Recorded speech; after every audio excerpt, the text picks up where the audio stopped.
서울 마포구의 11월은 언제나 이랬습니다. 하늘은 회색과 검정 사이 어딘가에 머물고 거리의 은행나무는 노란 잎을 떨구며 겨울을 준비했지요. 정민재는 오후 6시 30분 지하철 망원역 3번 출구를 나서며 습관적으로 손목시계를 확인했습니다. 정확했습니다. 항상 그랬던 것처럼 월드컵로를 따라 10분을 걸으면 나오는 15층짜리 아파트, 9층 끝집, 현관문 비밀번호는 624, 결혼기념일이었습니다. 민재는 현관등을 켜고 구두를 가지런히 정리하고 거실 스탠드에 불을 밝혔습니다. 저녁 7시가 되기 전이었지요. 이 의식은 4년째 반복되고 있었습니다. 민재는 냉장고에서 생수를 꺼내 마셨습니다. 주방 창문 너머로 보이는 한강은 어둠 속에서 검게 빛났습니다. 강변북로의 차들이 만드는 불빛 줄기가 물 위를 스쳤지요. 그는 잠시 그 풍경을 바라보다가 냉장고 문을 다시 열었습니다. 반찬통 3개. 어제와 똑같았습니다. 서연은 오늘도 늦을 것이었습니다. 문자는 오후 5시에 왔었지요. 오늘 인터뷰 일정이 늦어졌어요. 먼저 드세요. 민재는 답장하지 않았습니다. 할 말이 없었으니까요. 그는 전자레인지에 밥을 데우고 식탁에 혼자 앉았습니다. TV는 켜지 않았습니다. 소리가 있으면 오히려 더 적막했으니까요. 숟가락이 그릇에 닿는 소리, 냉장고 모터 소리, 복도에서 들려오는 누군가의 발소리. 민재는 천천히 저녁을 먹으며 그 소리들을 하나씩 세었습니다. 정민재 36살. 중견회계법인 내부감사팀 과장. 그의 하루는 숫자로 이루어져 있었습니다. 재무제표, 거래내역, 증빙서류. 오차를 찾아내고 불일치를 확인하고 보고서를 작성했지요. 그 일을 8년째 하고 있었습니다. 지루하지 않았습니다. 민재는 정확함을 좋아했으니까요.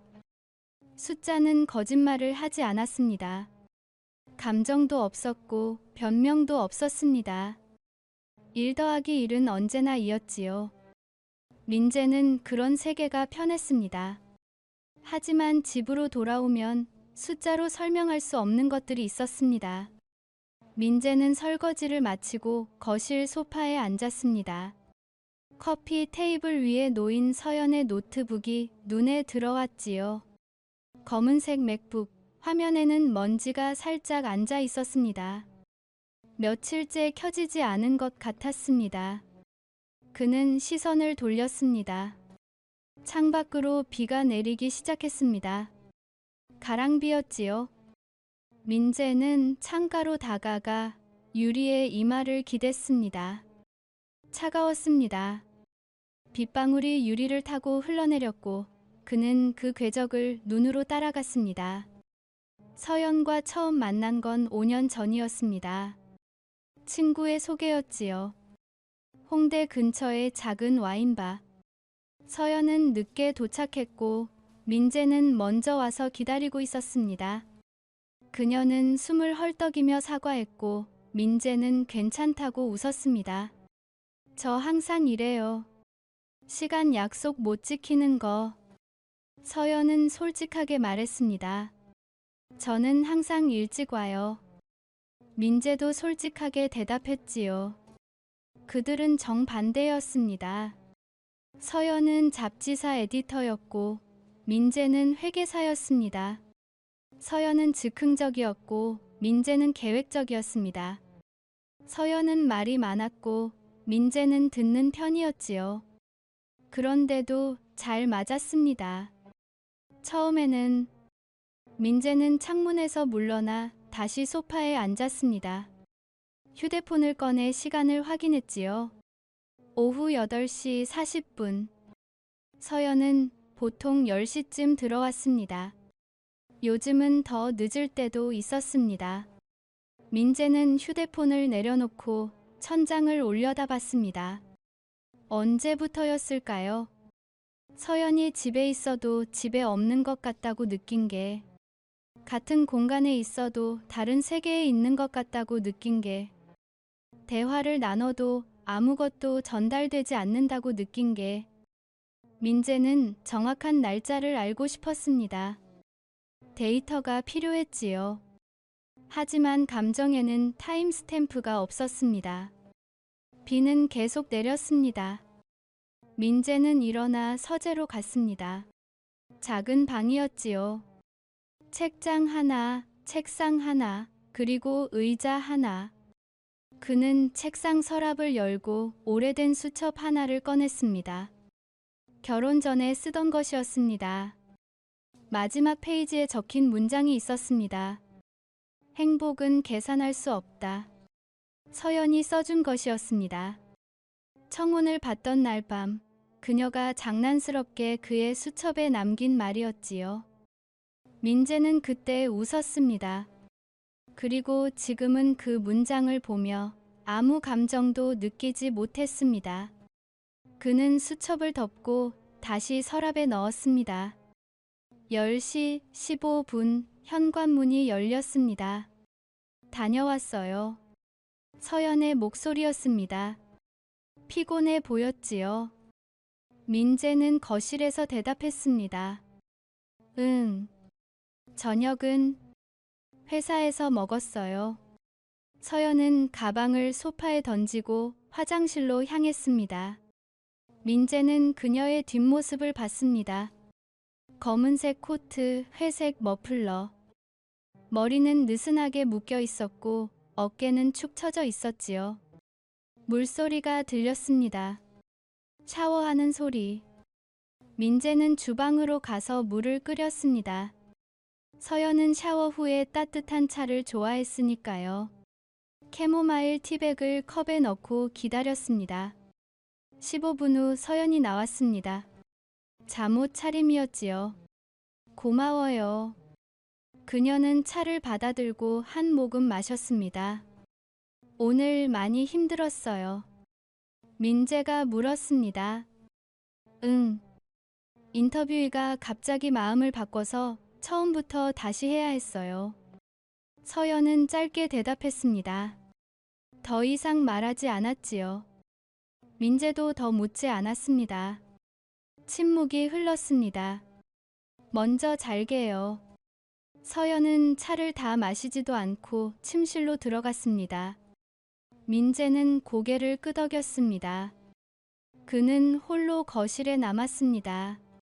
서연이 놓고 간 컵에서 김이 올랐습니다. 민재는 그것을 식탁에 옮기고 거실 불을 껐습니다.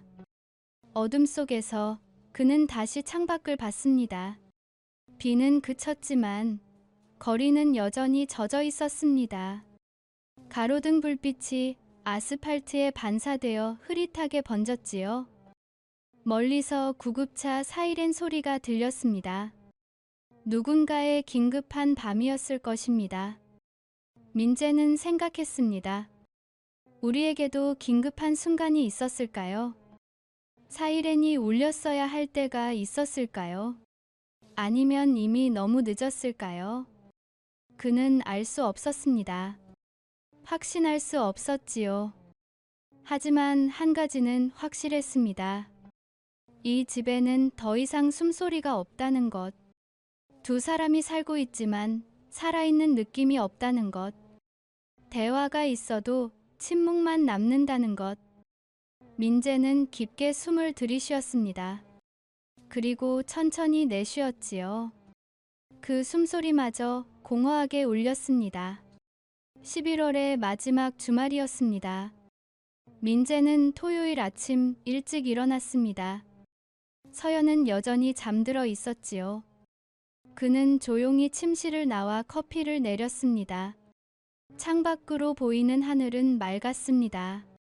드물게 푸른 하늘이었지요. 오전 10시 서연이 일어났습니다. 오늘 점심 같이 먹을까요? 민재가 물었습니다. 처음으로 먼저 제안하는 것이었지요. 서연은 잠시 망설였습니다. 미안해요. 오후에 촬영 현장 가봐야 해서. 주말에도요? 응. 다음 호 특집이 급해서. 서연은 휴대폰을 보며 대답했습니다. 민재는 고개를 끄덕였지요. 그럼 저녁은? 모르겠어요. 연락할게요. 서연은 샤워를 하러 갔습니다. 민재는 그녀가 남긴 휴대폰을 봤습니다. 화면이 켜져 있었지요. 카카오톡 알림이 떠 있었습니다.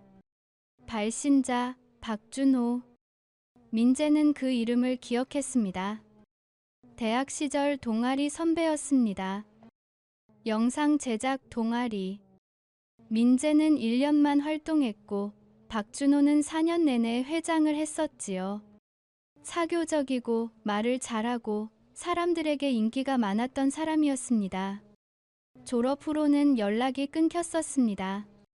민재는 휴대폰에서 눈을 뗐습니다. 서연이 샤워를 마치고 나왔지요. 먼저 나갈게요. 서연은 서둘러 옷을 갈아입었습니다. 청바지에 검은색 니트. 화장은 평소보다 신경 써서 했습니다. 민재는 그것을 봤지요. 잘 다녀와요. 응. 현관문이 닫혔습니다. 민재는 창가에 서서 아래를 내려다봤습니다. 잠시 후 서연이 아파트 입구로 나오는 게 보였지요. 그녀는 택시를 잡아 탔습니다. 차가 멀어졌습니다.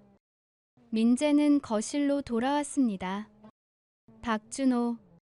그는 노트북을 켜고 검색했습니다. 포털 사이트에 이름을 입력했지요. 몇 개의 기사가 나왔습니다. 신예 콘텐츠 디렉터 박준호, 브랜드 필름으로 주목 감성적 스토리텔링의 귀재, 박준호를 만나다. 민재는 기사를 클릭했습니다. 사진이 있었지요. 10년 전보다 세련되어 보였지만 여전히 같은 미소였습니다. 자신감 있고 여유로운. 기사에는 그가 현재 프리랜서 디렉터로 활동하며 여러 잡지사, 광고 회사와 협업한다고 적혀 있었습니다. 민재는 노트북을 덮었습니다. 그는 서재로 갔습니다. 책장 뒤에 숨겨둔 작은 노트를 꺼냈지요. 새 노트였습니다. 민재는 첫 페이지에 날짜를 적었습니다. 11월 23일. 토요일. 그 아래에 이름 하나를 적었습니다. 박준호. 월요일. 민재는 평소보다 일찍 퇴근했습니다. 오후 5시 30분. 그는 서연의 회사가 있는 강남으로 향했습니다. 논현동의 한 빌딩 8층이었지요. 민재는 건너편 카페에 앉았습니다. 창가 자리였습니다. 그는 아메리카노를 주문하고 빌딩 입구를 바라봤습니다. 오후 6시 사람들이 하나둘 나오기 시작했습니다. 민재는 기다렸지요. 6시 40분 서연이 나왔습니다. 혼자가 아니었습니다. 남자가 함께 있었지요. 검은색 코트를 입고 카메라 가방을 맨. 민재는 그 얼굴을 알아봤습니다. 박준호였습니다. 두 사람은 웃으며 걸었습니다. 서연의 표情은 밝았지요. 집에서는 보지 못했던 표정이었습니다. 그들은 근처 레스토랑으로 들어갔습니다. 이탈리안 레스토랑이었지요. 민재는 카페에 그대로 앉아 있었습니다. 2시간 후 그들이 나왔습니다. 여전히 웃고 있었지요. 서연은 박준호의 말에 고개를 끄덕이며 웃었습니다. 그들은 택시를 한 대 잡았습니다. 함께 탔습니다. 민재는 일어났습니다. 카페를 나와 택시를 잡았지요. 저 택시 따라가 주세요. 기사가 민재를 봤습니다. 네. 택시는 한남동으로 향했습니다. 고급 주택가였지요. 민재는 거리를 두고 따라갔습니다. 택시가 멈췄습니다. 한 빌라 앞이었습니다. 서연과 박준호가 내렸습니다. 그들은 빌라 안으로 들어갔습니다. 민재는 택시에서 내렸습니다. 차비를 지불하고 거리를 서성였지요. 비가 내리기 시작했습니다. 그는 우산이 없었습니다. 1시간을 기다렸습니다. 빌라의 불이 켜져 있었습니다.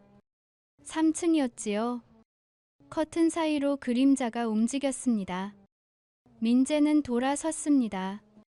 집으로 가는 지하철 안에서 그는 젖은 옷을 그대로 입고 있었습니다. 물이 뚝뚝 떨어졌지요. 승객들이 그를 봤지만 민재는 신경 쓰지 않았습니다. 그는 아무것도 느끼지 못했습니다. 분노도 슬픔도 아니었습니다. 그저 확인이었지요. 민재는 그날 밤부터 기록하기 시작했습니다. 노트에 날짜와 시간, 장소를 적었습니다. 서연이 늦게 들어온 날, 박준호와 함께 있었던 장소, 그들이 나눈 대화의 단편들. 일주일 후 민재는 서연의 SNS를 확인했습니다. 인스타그램이었지요. 서연은 비공개 계정이었지만 민재는 비밀번호를 알고 있었습니다. 결혼 전부터 공유했던 것이었습니다. 그는 로그인했습니다. 최근 게시물에는 아무것도 없었습니다. 하지만 저장된 게시물 폴더가 있었지요. 아카이브라는 이름에 민재는 클릭했습니다. 사진들이 나타났습니다. 서연과 박준호, 카페에서, 전시회에서, 한강 다리 위에서 두 사람은 웃고 있었습니다. 편안해 보였지요. 업로드 날짜는 2달 전부터였습니다. 민재는 휴대폰을 내려놓았습니다. 손이 떨리지 않았습니다. 심장도 빠르게 뛰지 않았지요. 그는 차분했습니다. 회계사로서 그가 배운 것이 하나 있었습니다. 감정은 판단을 흐립니다. 데이터는 거짓말하지 않지요. 민재는 노트북을 켰습니다. 그리고 이메일을 작성했습니다. 수신자, 김현우 변호사. 민재는 대학 동기였던 변호사에게 조심스럽게 상황을 설명했습니다. 이혼 절차에 대해 물었지요. 재산 분할, 위자료, 필요한 증거들. 답장은 다음 날 아침에 왔습니다. 일단 만나서 이야기하자. 내일 저녁 괜찮아. 민재는 답했습니다. 괜찮습니다. 화요일 저녁, 민재는 현우를 만났습니다. 여의도의 작은 술집이었지요. 조용한 곳이었습니다. 오랜만이다. 현우가 손을 내밀었습니다. 민재는 악수했지요. 그래, 오랜만이야. 그들은 소주를 주문했습니다. 안주는 간단하게 두부김치였지요. 상황을 좀 더 자세히 얘기해줘. 현우가 말했습니다. 민재는 담담하게 설명했습니다. 서연의 변화, 박준호의 등장, 그들을 목격한 일, SNS의 사진들. 현우는 들으며 고개를 끄덕였습니다. 증거가 필요해. 더 확실한. 어떤 거요? 메시지 내역, 통화 기록, 가능하면 함께 있는 장면의 사진이나 영상. 민재는 잠시 생각했습니다. 서연 노트북에 접근할 수 있어요. 비밀번호를 알아. 네. 우리 결혼기념일이에요. 현우는 씁쓸하게 웃었습니다. 그럼 해봐. 하지만 조심해. 불법은 아니지만 들키면 관계가 더 악화될 수 있어. 상관없어요. 민재는 단호하게 말했습니다. 현우는 그를 봤습니다. 민재야, 이혼은 감정으로 하는 게 아니야. 전략이 필요해. 네가 유리한 위치에 서야 해. 알아요. 그리고 복수는 생각하지 마. 그건 너만 더 힘들어져. 민재는 대답하지 않았습니다. 그들은 소주 한 병을 더 마셨습니다. 대화는 예전 이야기로 흘러갔지요. 대학 시절, 군대, 첫 직장. 하지만 민재의 머릿속은 다른 곳에 있었습니다. 그날 밤, 민재는 집으로 돌아왔습니다. 서연은 아직 안 들어왔습니다. 11시였지요. 민재는 서연의 노트북을 꺼냈습니다. 전원을 켰습니다. 로그인 화면이 나타났지요. 비밀번호 입력란. 민재는 숫자를 눌렀습니다. 화면이 열렸습니다. 그는 파일 탐색기를 열었습니다. 문서 폴더, 사진 폴더, 다운로드 폴더를 확인했지요. 워크 폴더 안에 프라이베트라는 하위 폴더가 있었습니다. 민재는 클릭했습니다. PDF 파일들이 있었습니다.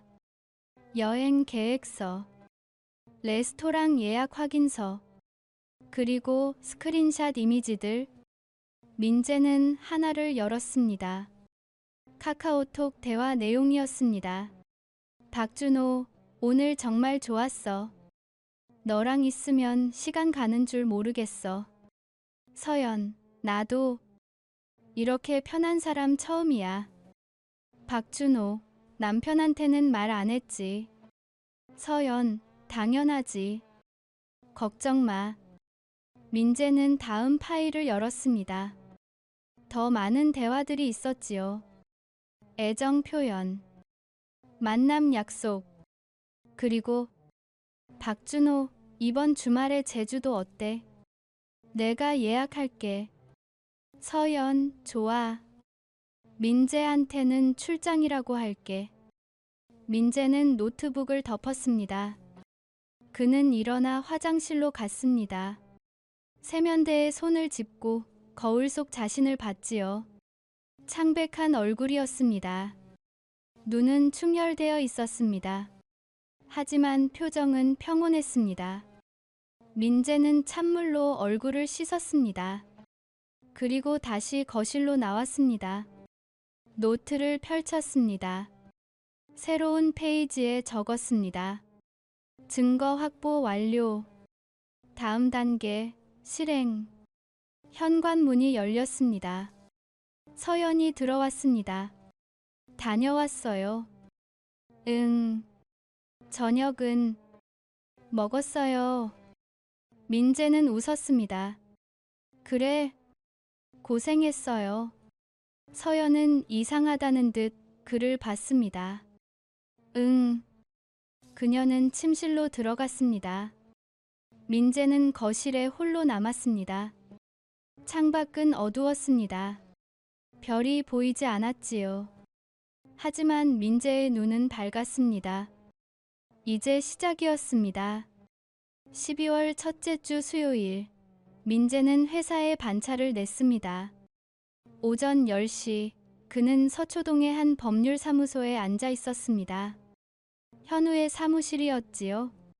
깔끔한 인테리어, 큰 창문 너머로 보이는 법원 건물. 다 가져왔어. 현우가 물었습니다. 민재는 USB 하나를 꺼냈습니다. 여기 다 있어요. 현우는 노트북에 USB를 연결했습니다. 파일을 열었지요. 스크린샷, PDF, 사진 파일들이 차례로 나타났습니다. 현우는 천천히 스크롤을 내렸습니다. 표정이 굳었지요. 이 정도면 충분해. 위자료는요? 청구할 수 있어. 금액은 나중에 조율하자. 일단 협의 이혼부터 시도하는 게 좋아. 재판까지 가면 시간이 오래 걸려. 민재는 고개를 끄덕였습니다. 그리고 민재야. 현우가 그를 봤습니다. 이혼 사유의 상간자를 명시할 거야. 네. 그럼 박준호도 타격을 받을 거야. 어깨가 좁으니까. 알아요. 현우는 잠시 망설이다가 말했습니다. 복수가 목적이면 다시 생각해봐. 이건 내 인생도 소모하는 일이야. 민재는 조용히 대답했습니다. 복수가 아니에요. 정리예요. 현우는 더 이상 말하지 않았습니다. 그날 저녁, 민재는 평소보다 일찍 집에 왔습니다. 서연은 이미 와 있었습니다. 드물게 일찍 퇴근한 날이었지요.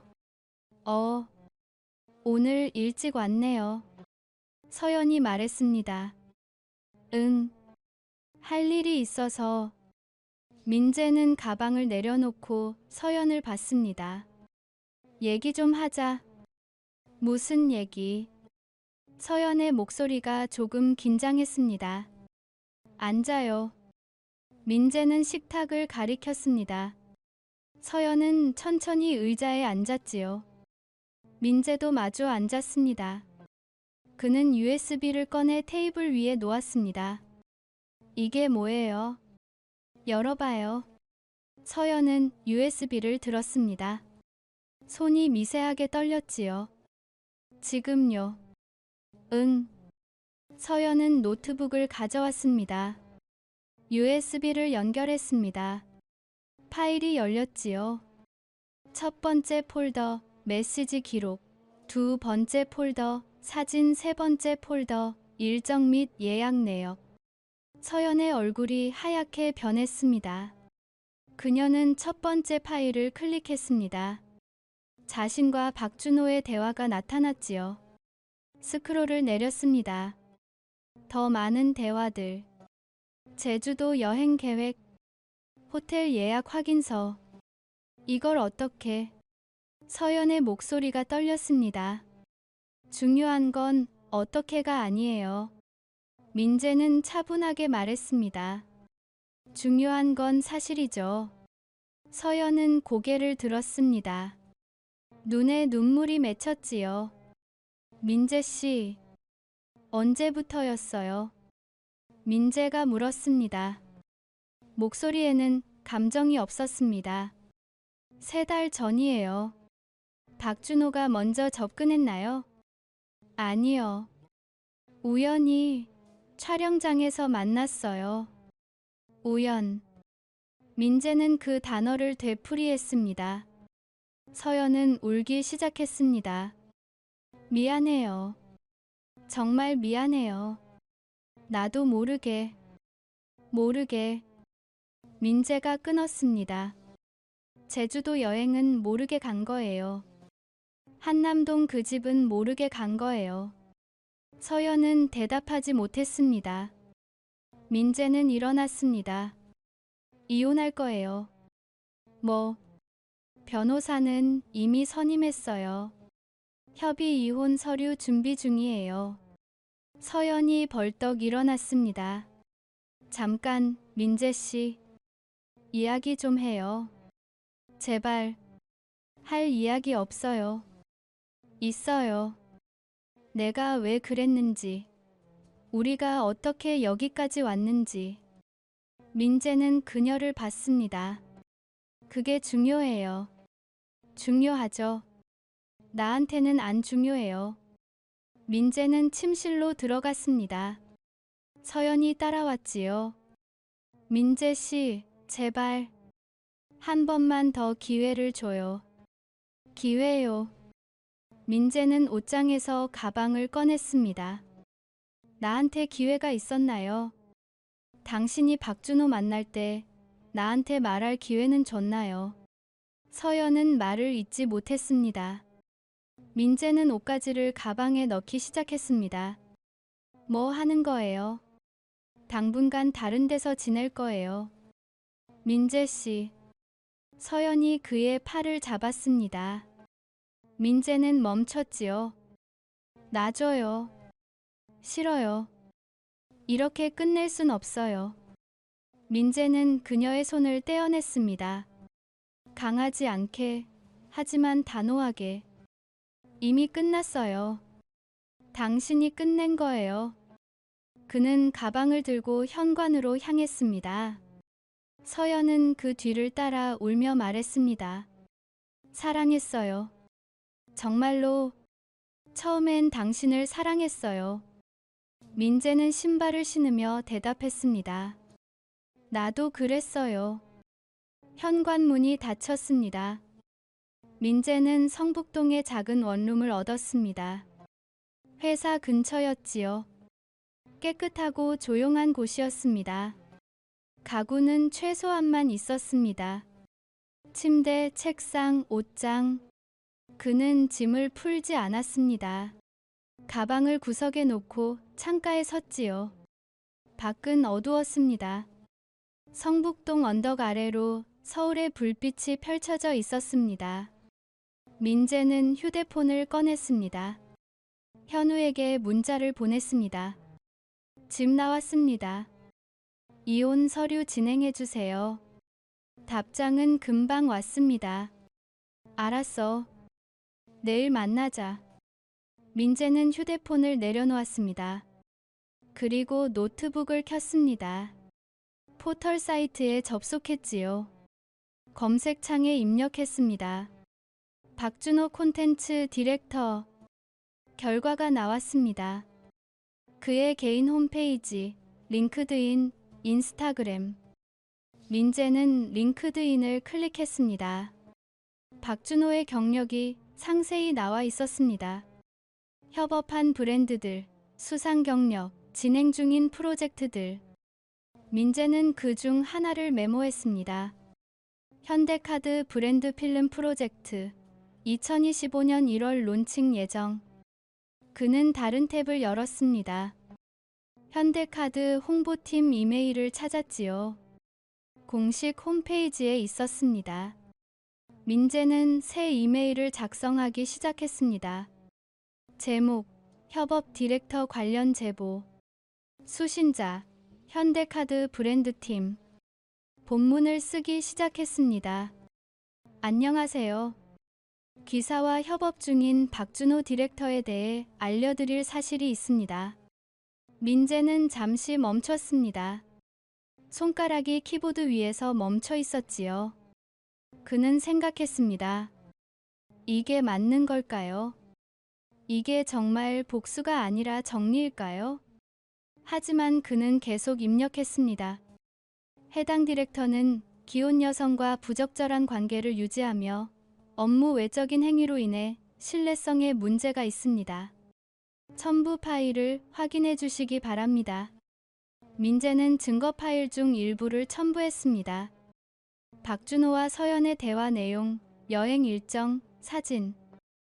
이름은 익명으로 했습니다. 발송 버튼에 커서를 올렸습니다. 민재는 한참을 망설였습니다. 그리고 클릭했습니다.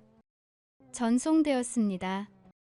화면에 메시지가 떴습니다. 민재는 노트북을 덮었습니다. 창밖을 봤지요. 여전히 어두웠습니다. 하지만 민재는 이상하게 아무것도 느끼지 못했습니다. 해방감도 없었고 죄책감도 없었습니다. 그저 공허했습니다. 일주일 후 민재는 현우를 다시 만났습니다. 서연 씨 측에서 연락 왔어. 현우가 말했습니다. 협의 이혼 동의한대. 조건 협의하자고. 어떤 조건이요? 위자료는 포기하고 재산 분할만 5호로 하자고. 민재는 고개를 저었습니다. 안 돼요. 위자료 받을 거예요. 금액이 문제가 아니지. 아니에요. 원칙이에요. 현우는 한숨을 쉬었습니다. 알았어. 강하게 밀어붙일게. 고마워요. 민재가 일어서려는데 현우가 말했습니다. 민재야, 박준호한테 뭔가 했어. 왜요? 소문 들었거든. 그 사람 현대카드 프로젝트 날아갔다던데. 민재는 대답하지 않았습니다. 현우가 그를 봤습니다. 네가 한 거 맞지? 증거 있어요. 현우는 쓴웃음을 지었습니다. 너 변했다. 사람은 다 변해요. 민재는 사무실을 나왔습니다. 복도를 걸으며 그는 휴대폰을 확인했습니다. 서연에게서 문자가 와 있었습니다. 준호 씨 일 당신이 한 거예요. 제발 그만해요. 이미 충분히 벌 받았어요. 민재는 문자를 지웠습니다. 답장하지 않았지요. 엘리베이터를 탔습니다. 거울에 비친 자신을 봤습니다. 낯선 얼굴이었습니다. 하지만 민재는 그 얼굴이 싫지 않았습니다. 이제 그는 알았습니다. 복수는 상대를 무너뜨리는 게 아니라는 것을, 자신이 더 이상 무너지지 않는 것이라는 것을. 그리고 그는 이제 무너지지 않았습니다. 12월 중순 서울에 첫눈이 내렸습니다. 민재는 성북동 원룸 창가에서 그것을 봤습니다. 작은 눈송이들이 천천히 떨어졌지요. 쌓이지는 않았습니다. 땅에 닿는 순간 녹아버렸습니다. 휴대폰이 울렸습니다. 현우였습니다. 민재야, 협의 끝났어. 어떻게 됐어요? 위자료 3천만 원, 재산 분할 6사. 내가 6이야. 서연 씨 측에서 받아들였어. 빨리 끝났네요. 응. 더 이상 버틸 여력이 없었나 봐. 민재는 창밖을 보며 대답했습니다. 그렇겠죠. 다음 주 화요일 오전 10시 가정법원에서 조정. 와야 해. 알겠습니다. 전화가 끊겼습니다. 민재는 휴대폰을 내려놓았습니다. 눈은 여전히 내렸지요. 그는 노트북을 켰습니다. 포털 뉴스를 확인했습니다. 검색어 박준호. 결과가 나왔습니다. 박준호 디렉터, 주요 광고 프로젝트 연이어 취소 업계 관계자, 신뢰 문제로 협업 중단 증언. 민재는 기사를 클릭했습니다. 내용은 짧았습니다. 박준호가 진행 중이던 여러 프로젝트가 갑자기 취소됐다는 것. 정확한 이유는 밝혀지지 않았지만 업계에서는 개인적 문제라는 소문이 돌고 있다는 것. 민재는 기사를 닫았습니다. 그는 아무 감정도 느끼지 못했습니다. 화요일 아침, 민재는 가정법원에 도착했습니다. 서초동의 높은 건물이었지요. 로비는 생각보다 조용했습니다. 사람들은 각자의 이유로 이곳에 와 있었습니다. 민재는 엘리베이터를 탔습니다. 5층 가정조정실. 복도에서 현우가 기다리고 있었습니다. 왔구나. 서연 씨는요? 안에 있어. 변호사랑 같이. 민재는 고개를 끄덕였습니다. 긴장하지 마. 오늘은 형식적인 절차야. 안 긴장돼요. 민재는 정말로 긴장하지 않았습니다. 조정실 문이 열렸습니다. 그들은 안으로 들어갔지요. 서연이 앉아 있었습니다. 창백한 얼굴이었습니다. 눈 밑에는 다크서클이 짙었지요. 머리는 단정하게 묶었지만 손은 계속 떨리고 있었습니다. 민재는 그녀를 봤습니다. 서연도 민재를 봤습니다. 눈이 마주쳤지요. 서연의 눈에 눈물이 고였습니다. 하지만 흐르지는 않았습니다. 민재는 먼저 시선을 돌렸습니다. 조정위원이 들어왔습니다. 중년의 여성이었지요. 앉으세요. 모두 자리에 앉았습니다. 조정위원이 서류를 펼쳤습니다. 양측 합의 내용 확인하겠습니다. 위자료 3천만 원, 재산 분할 6대4 기타 청구 없음. 맞습니까? 네. 민재가 대답했습니다. 네. 서연도 작은 목소리로 대답했습니다. 그럼 최종 확인하겠습니다. 정민재 씨, 이혼에 동의하십니까? 동의합니다. 서서연 씨, 이혼에 동의하십니까? 서연은 잠시 망설였습니다. 동의합니다. 조정위원이 서류에 도장을 찍었습니다. 조정 성립했습니다. 두 분 모두 서명해 주세요. 민재는 펜을 들었습니다. 서명란에 이름을 썼지요. 또박또박. 서연도 펜을 들었습니다. 하지만 쉽게 쓰지 못했습니다. 손이 떨렸지요. 한참 후에야 그녀는 이름을 썼습니다. 수고하셨습니다. 조정위원이 말했습니다. 모두 일어났습니다. 민재는 가방을 들고 문으로 향했습니다. 민재 씨. 서연의 목소리가 뒤에서 들렸습니다. 민재는 멈췄습니다. 돌아보지는 않았지요. 미안해요. 서연이 말했습니다. 민재는 대답하지 않았습니다. 그리고 문을 열고 나갔습니다. 복도에서 현우가 그를 기다리고 있었습니다. 끝났다. 현우가 어깨를 두드렸습니다. 응. 어때?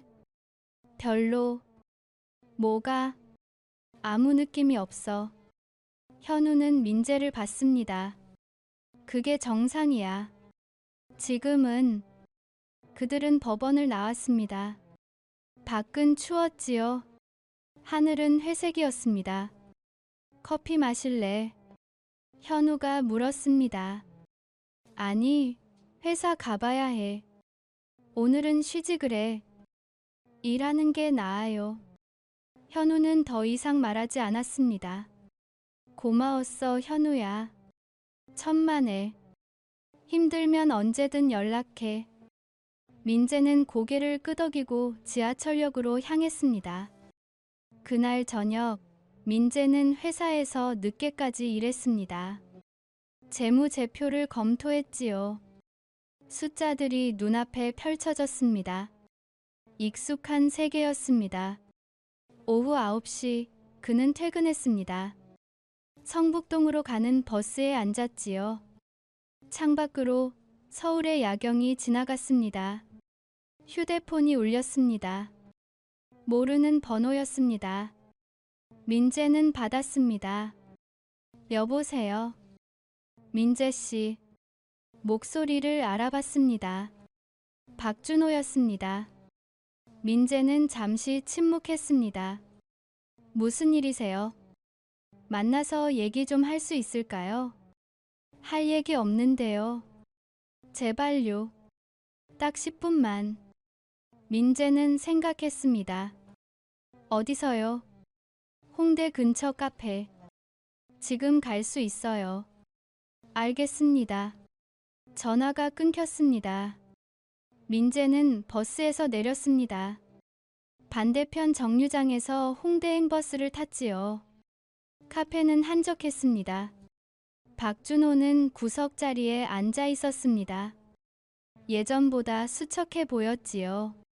턱수염이 자라 있었고 눈은 충혈되어 있었습니다. 민재는 그 앞에 앉았습니다.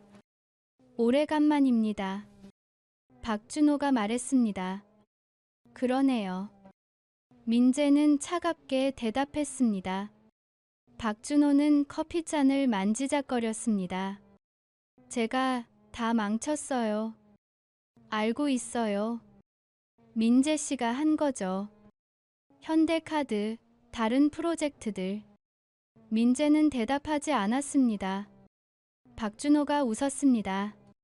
쓴 웃음이었지요. 답이 없는 게 답이네요. 무슨 말을 듣고 싶으세요? 민재가 물었습니다. 사과요. 진심으로 미안해요. 그래서요. 박준호는 민재를 봤습니다. 그만하면 안 될까요? 이미 충분히 대가를 치렀어요. 충분하다는 건 누가 정해요? 민재 씨. 박준호 씨. 민재가 끊었습니다. 저는 선배를 무너뜨리려고 한 게 아니에요.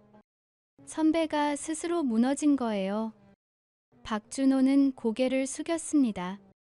민재는 일어났습니다. 그리고 사과는 저한테 할 게 아니에요. 서연 씨한테 하세요. 서연 씨는 저랑 연락 안 받아요. 그럼 할 수 없죠. 민재는 카페를 나왔습니다. 박준호는 그를 붙잡지 않았습니다. 원룸으로 돌아온 민재는 샤워를 했습니다. 뜨거운 물이 몸을 적셨지요. 그는 타일에 손을 짚고 고개를 숙였습니다. 물소리만 들렸습니다. 민재는 생각했습니다. 이게 끝일까요? 복수는 끝났습니다. 이혼도 끝났습니다. 박준호도 무너졌습니다. 그런데 왜 아무것도 달라진 게 없을까요? 왜 여전히 공허할까요? 그는 물을 끄고 욕실을 나왔습니다. 거울을 봤지요. 낯선 사람이 서 있었습니다. 하지만 이제는 익숙했습니다. 민재는 옷을 입고 침대에 누웠습니다. 천장을 봤지요. 그리고 처음으로 생각했습니다. 이제 뭘 해야 할까요? 다음 날 아침, 민재는 회사에 사직서를 냈습니다. 팀장이 놀랐습니다. 갑자기 왜? 새로운 걸 해보고 싶어서요. 어디 가기로 했어? 아직 정하지 않았어요. 팀장은 한숨을 쉬었습니다. 잘 생각해봐. 요즘 이직 쉽지 않아. 알아요. 그래도 그만둘래요. 민재는 단호했습니다. 한 달 후 그는 회사를 떠났습니다. 퇴사하는 날, 동료들이 작은 송별회를 열어줬습니다. 민재는 술을 조금 마셨지요. 앞으로 뭐 할 거야? 누군가 물었습니다. 아직 몰라요. 천천히 생각해 볼 거예요. 부럽다. 나도 그만두고 싶은데. 사람들은 웃었습니다. 민재도 따라 웃었습니다. 하지만 진심은 아니었습니다.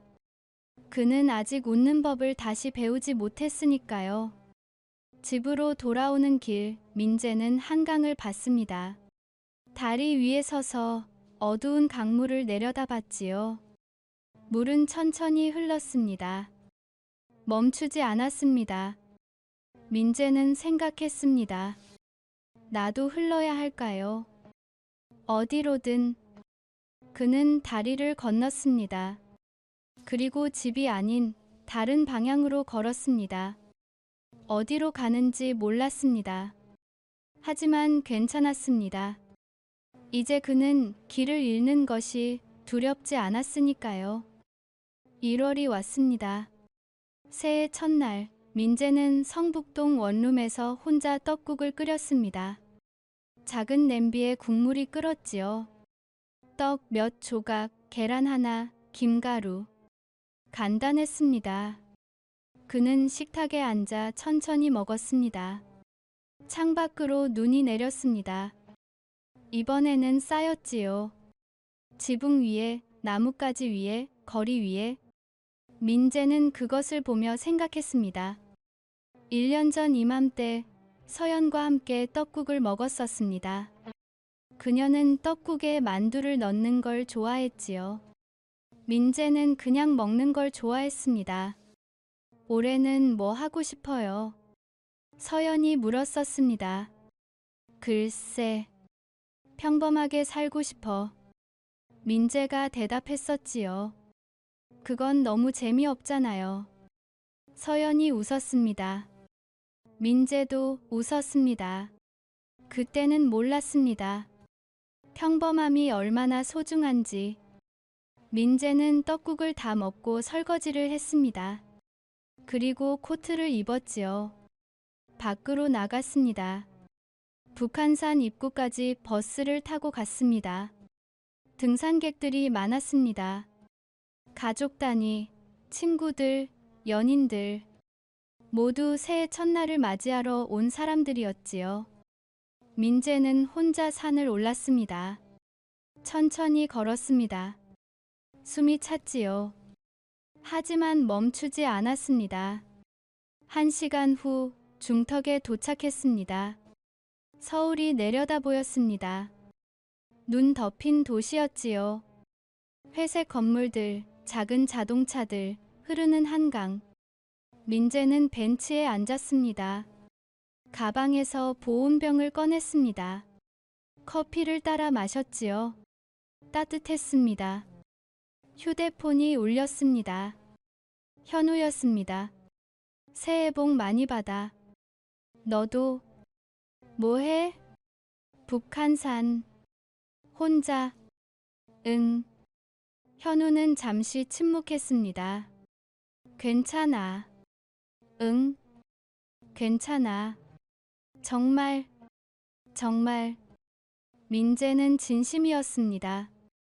저녁에 술 한잔 할래? 다른 애들도 부를게. 다음에. 오늘은 혼자 있고 싶어. 알았어. 무리하지 마. 전화가 끊겼습니다. 민재는 휴대폰을 주머니에 넣었습니다. 그리고 다시 서울을 봤지요. 저 아래 어딘가에 서연이 있을 것입니다. 박준호도 있을 것입니다. 그들은 지금 무엇을 하고 있을까요? 민재는 궁금하지 않았습니다. 더 이상 그들은 그의 삶이 아니었으니까요. 2월 민재는 제주도로 갔습니다. 일주일 동안 렌터카를 빌려 섬을 돌았지요. 해안도로를 따라 달렸습니다. 바다는 거칠었습니다. 겨울 바다는 여름과 달랐지요. 파도가 높았고 바람이 세찼습니다. 민재는 성산일 출봉에 올랐습니다. 정상에서 바다를 봤습니다. 수평선이 끝없이 펼쳐져 있었지요. 그는 생각했습니다.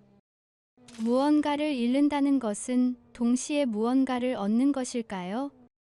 아니면 그냥 잃는 것일까요? 민재는 아직 답을 몰랐습니다. 하지만 알아야 한다고 생각하지도 않았습니다. 서울로 돌아온 민재는 새로운 일을 시작했습니다. 작은 회계 컨설팅 회사였습니다. 직원이 10명도 안 되는 곳이었지요. 대표는 50대 중반의 여성이었습니다. 경력 보니까 괜찮은데 왜 우리 같은 작은 회사에 왔어요? 면접에서 그녀가 물었습니다. 큰 회사는 이제 지쳤어요. 민재가 대답했습니다. 솔직하네요. 대표가 웃었습니다. 언제부터 시작할 수 있어요? 내일부터요. 좋아요. 환영합니다. 민재는 악수했습니다. 새로운 시작이었습니다. 3월, 봄이 왔습니다. 민재는 성북동에서 조금 더 큰 집으로 이사했습니다. 투룸이었지요. 거실이 넓었고 작은 베란다가 있었습니다. 그는 천천히 집을 꾸몄습니다. 책장을 샀고 식탁을 샀고 화분 몇 개를 들였습니다. 모두 새 것이었습니다. 과거와 연결된 것은 하나도 없었지요. 어느 토요일 오후, 민재는 베란다에 앉아 책을 읽었습니다. 햇살이 따뜻했습니다. 초인종이 울렸습니다. 택배였습니다. 민재는 상자를 받았지요. 발신인이 적혀 있었습니다. 서서연. 민재는 잠시 상자를 봤습니다. 그리고 열었습니다. 안에는 편지 한 장과 작은 상자가 있었습니다. 민재는 편지를 펼쳤습니다. 민재 씨에게 잘 지내고 있는지 모르겠어요. 저는 그냥저냥 살고 있어요. 회사는 그만뒀어요. 더 이상 그곳에 있을 수 없었어요. 지금은 프리랜서로 작은 일들을 하고 있어요. 많이 힘들지만 감당할 만해요. 준호 씨와는 연락하지 않아요. 그 사람도 힘들어하고 있다고 들었어요. 제 잘못이기도 하죠. 민재 씨, 정말 미안해요. 당신이 얼마나 아팠을지 이제야 조금 알 것 같아요. 용서해달라는 건 아니에요. 그럴 자격이 없다는 걸 알아요. 다만 당신이 행복했으면 좋겠어요. 상자 안에는 당신이 예전에 주신 반지예요. 제가 가지고 있을 이유가 없는 것 같아서요. 잘 사세요, 민재 씨. 그리고 정말 미안해요. 서연. 민재는 편지를 접었습니다. 작은 상자를 열었지요. 결혼 반지였습니다. 심플한 은반지. 민재가 청혼할 때 준 것이었습니다. 그는 반지를 손에 올려놓았습니다. 가벼웠습니다. 민재는 일어나 책상 서랍을 열었습니다. 그 안에 반지를 넣었지요. 그리고 서랍을 닫았습니다. 편지는 쓰레기통에 버렸습니다. 답장은 쓰지 않았습니다. 4월, 민재는 부모님을 뵈러 갔습니다. 대전이었지요. 부모님은 작은 아파트에 사셨습니다. 왔니? 어머니가 반갑게 맞아주셨습니다. 네. 민재는 짐을 내려놓았습니다. 밥 먹었어. 아직이요. 그럼 준비할게. 아버지, 민재 왔어. 아버지가 거실에서 나오셨습니다. 오랜만이다. 네, 아버지. 저녁은 조용했습니다. 아버지가 물었습니다. 일은 어때? 괜찮아요. 새 회사 적응 중이에요. 좋은 곳이야. 네. 사람들도 좋고. 어머니가 조심스럽게 물었습니다. 서연이는 어떻게 됐니? 민재는 잠시 멈췄습니다. 이혼했어요. 어머니가 놀랐습니다. 언제? 2달 전이요. 왜 진작 말 안 했니? 말씀드리기 어려웠어요. 아버지가 한숨을 쉬셨습니다. 무슨 일이었니? 서로 안 맞았어요. 민재는 자세히 말하지 않았습니다. 어머니는 더 묻지 않으셨습니다. 힘들었겠다. 괜찮아요. 이제 괜찮아요. 어머니가 민재의 손을 잡으셨습니다. 내가 행복하면 그걸로 됐어. 민재는 고개를 끄덕였습니다. 그날 밤, 민재는 어릴 적 방에서 잤습니다. 천장을 보며 생각했지요. 이제 정말 괜찮을까요? 민재는 모르겠습니다. 하지만 괜찮아지려고 노력하고 있었습니다. 그것으로 충분했습니다. 5월, 민재는 한강을 따라 자전거를 탔습니다. 혼자였습니다. 바람이 불었지요. 따뜻한 바람이었습니다. 강변에는 사람들이 많았습니다. 돗자리를 깔고 앉은 가족들, 치킨을 먹는 친구들, 손을 잡은 연인들. 민재는 그들을 지나쳤습니다. 부럽지 않았습니다. 외롭지도 않았습니다. 그저 그들은 그들의 삶을 사는 것이고 민재는 민재의 삶을 사는 것이었습니다. 해가 지기 시작했습니다. 민재는 자전거를 세우고 강가에 앉았습니다. 노을이 물들었지요. 주황색과 붉은색이 하늘을 채웠습니다. 민재는 그것을 봤습니다. 그리고 처음으로 생각했습니다. 아름답다고. 오랜만에 느끼는 감정이었습니다. 그는 휴대폰을 꺼내 사진을 찍었습니다. 누구에게 보내려는 것도 아니었습니다. 그냥 기억하고 싶었습니다. 이 순간을, 혼자여도 괜찮았던 이 순간을. 6월, 민재는 회사 동료들과 회식을 갔습니다. 처음으로 참석한 것이었지요. 작은 고깃집이었습니다. 모두들 편하게 이야기를 나눴습니다. 민재 씨, 왜 이렇게 조용해요? 젊은 여직원이 물었습니다. 원래 말이 없어요. 민재가 웃으며 대답했습니다. 그래도 가끔은 말 좀 해요. 같이 일하는데. 노력할게요. 그들은 웃었습니다. 민재도 웃었습니다. 진심으로. 집으로 돌아오는 길, 민재는 생각했습니다. 나는 달라졌을까요? 아니면 여전히 같을까요? 민재는 답을 몰랐습니다. 하지만 알았습니다. 변하는 것도 변하지 않는 것도 괜찮다는 것을. 중요한 건 앞으로 나아가는 것이라는 것을.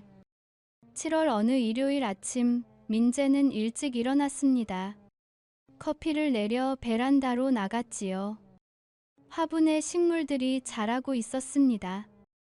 민재가 심은 것들이었습니다. 그는 물을 주며 생각했습니다. 나도 잘하고 있을까요? 보이지는 않지만 조금씩. 민재는 커피를 마시며 하늘을 봤습니다. 파란 하늘이었습니다. 구름 한 점 없었지요. 그는 깊게 숨을 들이쉬었습니다.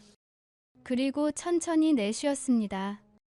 이제 그 숨소리는 공허하지 않았습니다. 살아있다는 증거였습니다. 민재는 미소 지었습니다. 아무도 보지 않는 미소였지만 진짜 미소였습니다. 그는 알았습니다. 혼자여도 괜찮다는 것을, 사랑이 끝나도 삶은 계속된다는 것을, 그리고 그것이 비극이 아니라 또 다른 시작이라는 것을. 민재는 커피를 다 마셨습니다. 그리고 새로운 하루를 시작했습니다. 혼자서.